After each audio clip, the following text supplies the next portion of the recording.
Coming up on Ignition GT, it may have taken 50 years, but Ford's Mustang is finally available in South Africa, and we're among the first to drive it. They have done a great job in turning this into a driver's car. It's a massive improvement from previous generations.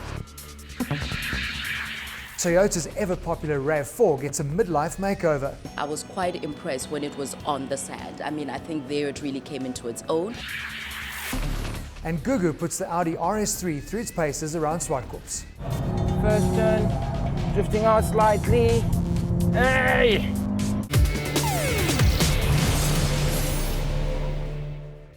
Hello and welcome to an all-new episode of Ignition GT. Now, if you're among the many who started back at work this past week, seriously, I hope that the return to office life hasn't come as a complete shock to your system. But what we thought we would do is we thought we'd kick off the new year on a super high note. And what better car to do it with than the iconic Ford Mustang? For decades, the American car was defined by something like this, the Cadillac Fleetwood. It is enormous at nearly 6 meters long with an equally gigantic 7-liter V8 engine. With proportions like this, you can imagine, yes, it is very spacious, luxuriously appointed.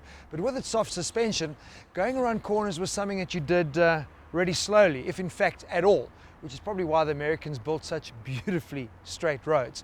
But then in 1964, along came a car that would change the face of motoring in America forever.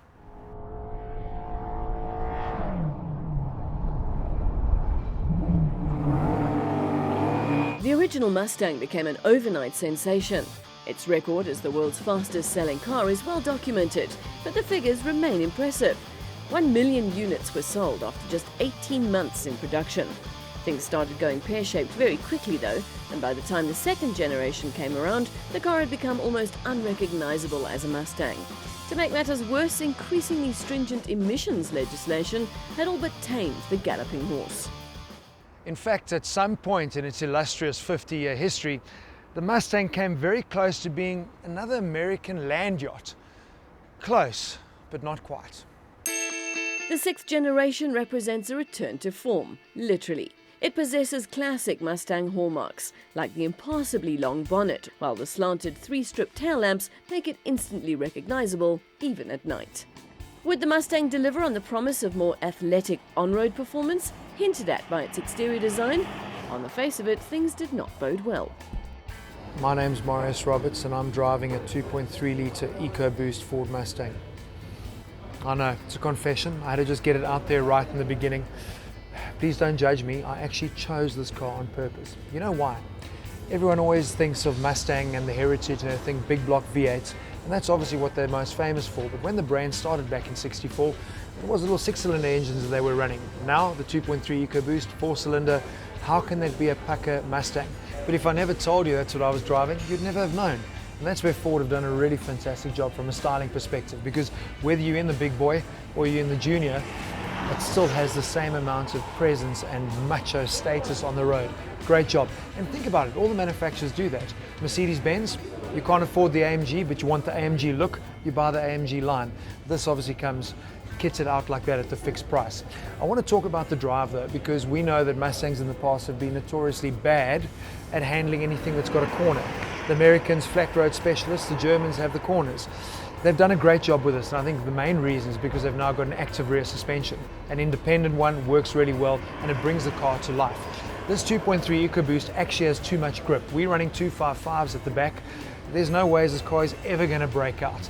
It is not as precise as the Germans, I'll give it that. There's still a bit of unsettling and wallowing, but it is way more dynamic from a driving perspective, so I really enjoyed that.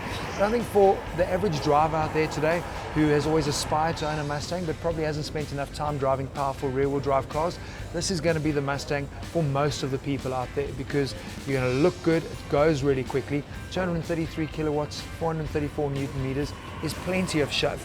So you're not going to feel disappointed or shortchanged when it comes to the traffic light. The problem though is this: every traffic light I've pulled up to, everybody's like, rev it, we want to hear this thing. and there is no soundtrack, and that is disappointing because I've driven in little 2-liter turbos that have a great soundtrack. You can hear the induction of that turbo.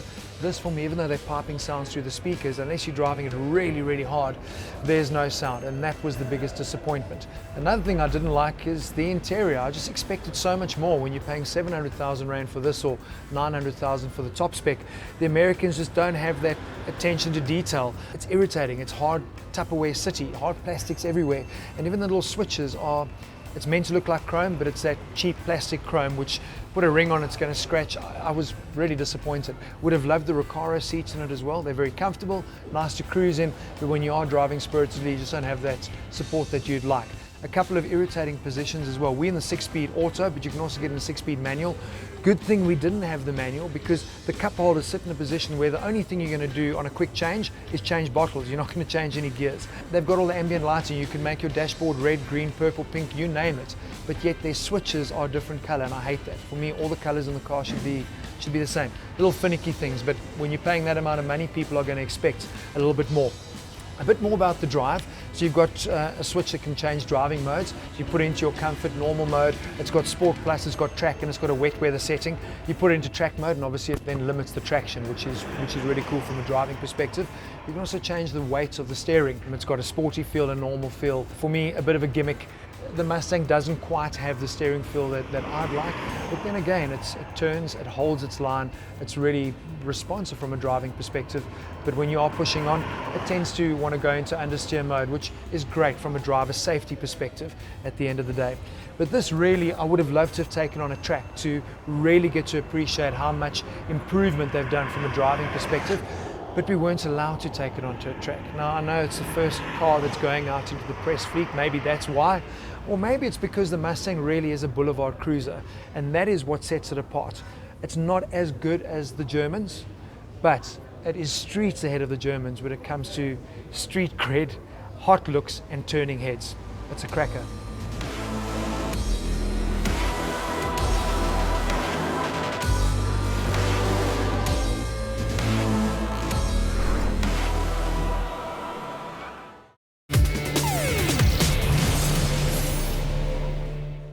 If you're a fan of Blue Oval products, both new and old, then you have to make your way to the annual Passion for Speed Festival that happens at Zwartkops from the 29th to the 31st of January.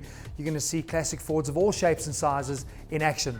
But the really good news is you stand a chance to win one of 3 sets of tickets for that weekend. And the first prize winner, how cool, gets a signed autograph from Supervan, Sarel van der Merwe, and his famous Red Galaxy. After break though, we're going to find out what our guests thought of the all-new Mustang. Yeah, my money would be on the 2.3 EcoBoost. If I was taking one, I'd have that. And Gugu gets behind the wheel of the sizzling Audi RS3. Hold it together. I'm loving the sound in it.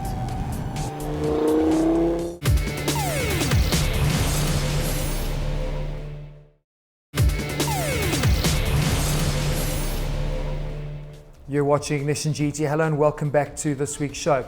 A number of aspects of the all-new Ford Mustang represents a really big departure from its predecessors. But does that mean the Americans are finally ready to tackle the Germans of the high-performance coupe battle? Here to give us their thoughts, welcome to our panel of guests. Nice to have you guys here.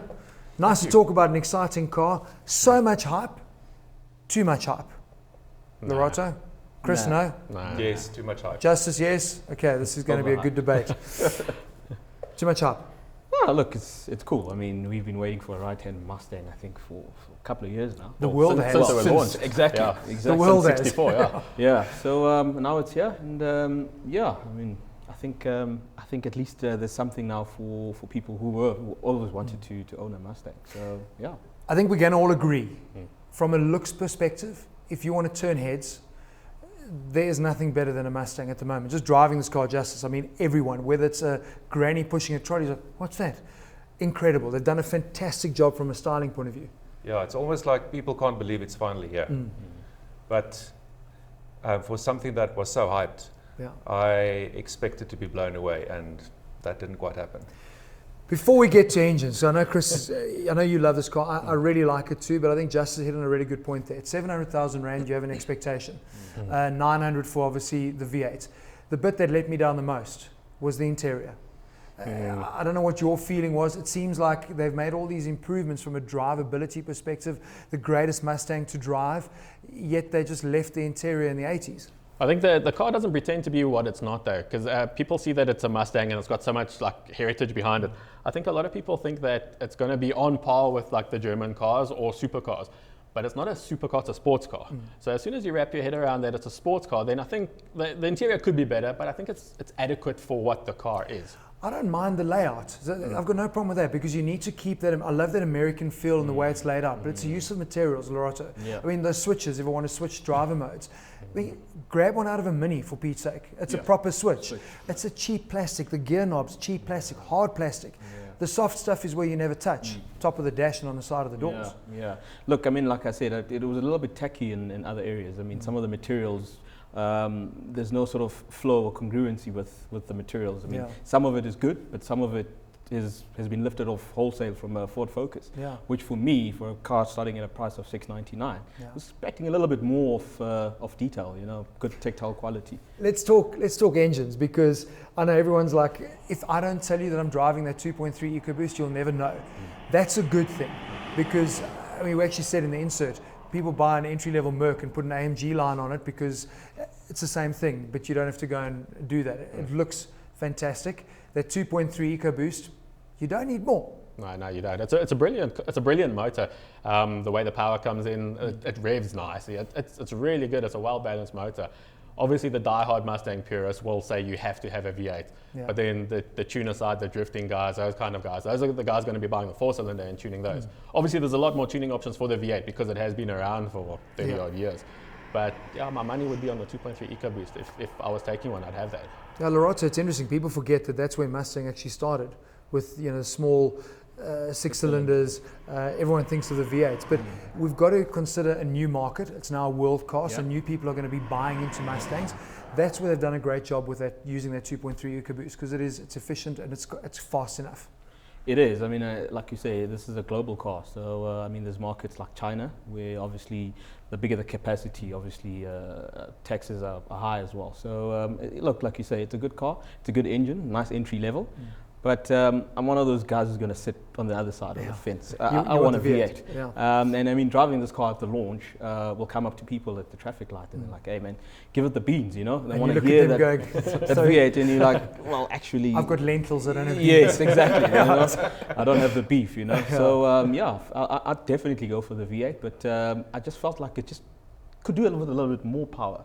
I don't know. It just felt like a nice sort of Vortex supercharger. They will definitely make this thing proper. Because there's not a big difference actually between the 2.3 and the 5-litre V8. I mean, it's 303 versus 233. It's not a big jump in torque either. I think they could have done a better job on the sound, because we've driven a lot of, even the Focus ST sounds better than this. That was disappointing. Yeah, I like the V8. That's the sound to beat. And as far as the 2.3 goes, okay, it doesn't have that brilliant sound, but I think people are getting used to smaller turbocharged engines, and I also think that people want that boost now. A normally aspirated engine just can't deliver that boost from 1,800 or 2,000 RPM. So I think it's going to win some fans, regardless of the sound. And the sound, I don't know, maybe that's not too hard to fix aftermarket. And I've seen videos from overseas where guys have modified the cars already, and they're a lot stricter than we are in SA. Here we can have open pipes, nobody cares. I mean, they're meant to, but they don't. Overseas, you can only get catback exhaust, so all the cats are in place, everything's still fine, and those cars sound a hell of a lot better than the ones that we've got here, and it's basic. And if a tuning company can offer you that for a few $100s, it's why? You're going to do it. Gearbox quickly. None of you drove manual. I mean, I'd love to have, because I thought that 6-speed auto is a little bit dated. It wasn't bad, smooth on the change, but it does get confused a little bit when it's pushed on. And placement of the cup holders. I have to disagree. I thought that auto wasn't too smooth. I would have liked a smoother box. It felt a bit old-fashioned, but maybe that's part of retaining the heritage. I don't know. We did have one problem. I mean, we weren't allowed to take this to track, which was a real pity, because I think then you can really appreciate putting in independent active rear suspension now has made a big difference to this car and the drivability, but couldn't go on a track. But I did go into a limp mode, no engine warnings, but had no boost, when we were driving it hard on public roads very safely. And once it cooled down, it was working fine again, which was a bit surprising for me. I think that's a special feature they do for you when they hand a car. Yeah, they're putting that safety feature. This could be trouble. To wrap up, fantastic package. Price seems to be a concern when you start looking at what else you can buy, but do people who love Mustangs really care? Because one thing you have here, which you don't have with the 3 Series, is serious street cred from a look and styling perspective. So maybe it's not as good from a driving point of view. Yeah, I mean, in the price bracket, if you're looking at like the German stuff, you're not going to get a top of the range German car for this price, but you'll get a nicely spec German car. But when I was 7 years old, I didn't have a nicely spec German car on my wall. I had a Mustang on my wall. Exactly. And now there's a chance to own one. You've got a Mustang tattoo? No, not yet. Not yet. Ford. It might happen. Easily. Guys, thanks for your thoughts. Exciting car. Can't wait to see more of them on the road because they are real head turners. But they still work. Definitely. I think that's key for Ford. And we know that they're aggressively marketing their products at the moment. Well, whatever your thoughts on the Ford Mustang, it is sure to find many proud owners here in South Africa. Speaking of cars that sell well, after the break we take a look at the recently updated Toyota RAV4. I have to say the new tweaks that they've done now with the little light changes and everything, it's a lot more sleek. It's an agile car. It's beautiful on the roads. And the Audi RS3 flexes its muscles around Zwartkops. And we're doing well over 160. Tap on the brakes. Turn in.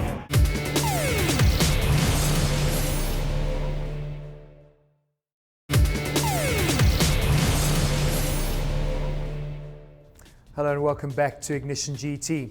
Now, during December 2015, listen to this, Toyota sold 507 RAV4s. To put that in perspective, that is nearly double the number of X-Trails sold by Nissan in the same period, or in fact Tiguan's shifted by VW. What of course is the secret to their enduring success with the RAV4? Well, we found out on a recent trip to Mozambique in their facelifted version. When the first RAV4 came out, well, I don't want to call it shock, but it was a wake-up call for the rest of the motoring world because it just opened a whole new market. People know the RAV. It's a brand that people know, people trust, much like the Toyota brand. If you talk about an SUV in this type of class, compact SUV, then RAV4 is top of mind.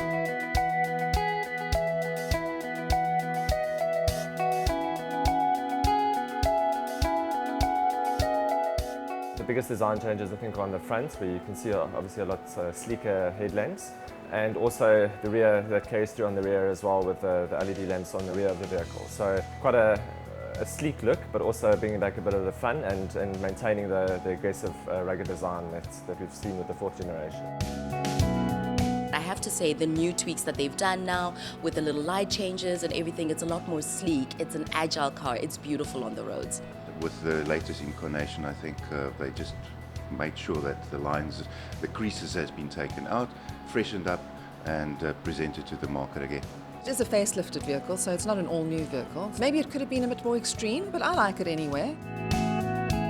Things like trailer sway control has been added to go with the vehicle stability control, the hill start ascent, the downhill ascent control that you have in the vehicle. And also a lot of safety elements as well that have been brought in. So your auto door lock and your 3-point rear center seat belt. You've got alarm system now standard on the GX. So a lot of updates to the safety and security, and then also the capability of the vehicle. It's definitely more quiet than it used to be. When you go over the undulations, there's nothing there, no bump stops that you can hear, or rattles or things like that. And I thought that was really good. I think the drive is fantastic, I really do, because on the tar it's quiet, very, very quiet, noticeably quieter than the previous generation, I think. And then of course in the sand it was very, very impressive. We managed to get here without getting stuck once, and the sand was really thick. It was some challenging terrain. I was quite impressed when it was on the sand. I mean, I think there it really came into its own. It's got amazing handling. I think, with a little bit of tweaks like taking out the air out of the tires, it was a really good car off-road. So you start with the GX model, so that has the 2-litre petrol engine, manual and CVT, and the manual model comes in at 327,000 Rand. You have then a diesel GX model, which comes in just under 400,000, and then your top of the range VX models go up to roughly 480,000 Rand for your diesel all-wheel drive VX model. I think the vehicle has shown that it's extremely capable and obviously an extremely comfortable urban vehicle, but something that customers can take on the sand, on some dirt roads or wherever the adventure takes them. Maybe it's not anything new, and people sometimes do want new, but I think people also want tried and tested, especially when you're spending 300, 400 grand on a car. You don't really want to take a chance, and on that basis, it's a very, very good prospect, I would think.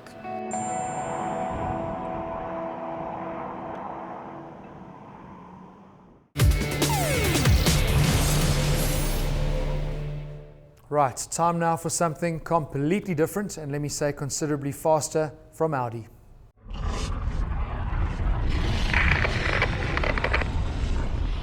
You don't have to be an economist to understand the effect that the rapidly devaluing currency as well as heavy import duties have on our consumers. But allow me to explain.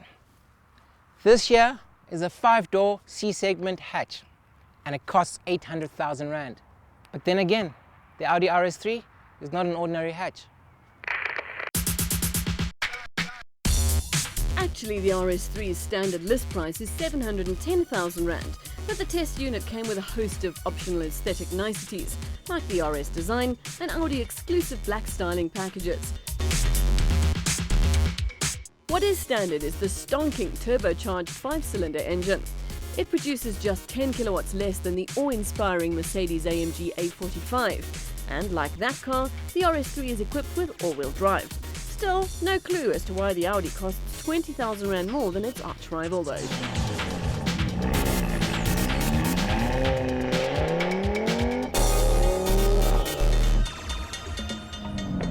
Turning in, first turn, drifting out slightly. Hey! Hold it together, I'm loving the sound in it. Oh, fabulous. Build up speed. Sweep. And we're doing well over 160. Tap on the brakes. Turn in.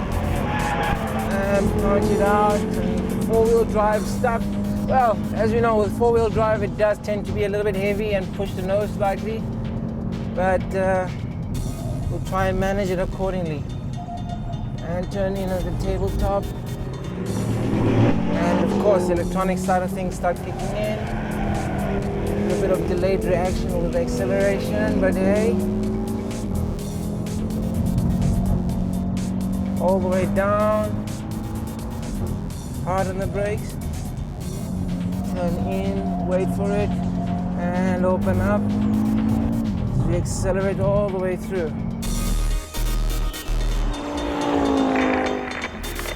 So to kick off the year, we drove the RS3 around here at Zwartkops. I must say I was expecting the car to be slightly quicker, but I guess the four-wheel drive system does kind of hinder it in terms of weight-wise. But other than that, an amazing experience. Thoroughly loved it. A little bit too costly, but yeah, it's an RS3. So the big question, how did the RS3 fare against a stopwatch? I can't believe I'm saying this, but not particularly well. A lap time of 1 minute 17.4 seconds. Yes, it's quicker than smaller hot hatches like the Ford Fiesta ST, but you expect that. But it is considerably off the pace of more serious rivals. In fact, it proved to be 2 seconds slower than its S3 sibling, which goes to show possibly that maybe power doesn't always equate to more speed. Yes, Gugu, you and I need to chat, but next week we're putting you in something a little bit more sedate from Toyota. Feels very slow, especially when you're starting from second gear, go to third gear, it's like, takes forever to get going. And Lindsay gets behind the wheel of the eagerly awaited Mazda CX-3. It's more than enough for pottering around town, very easy to drive, very comfortable and lovely road holding. But until next time, please, keep left and pass right. It is so simple.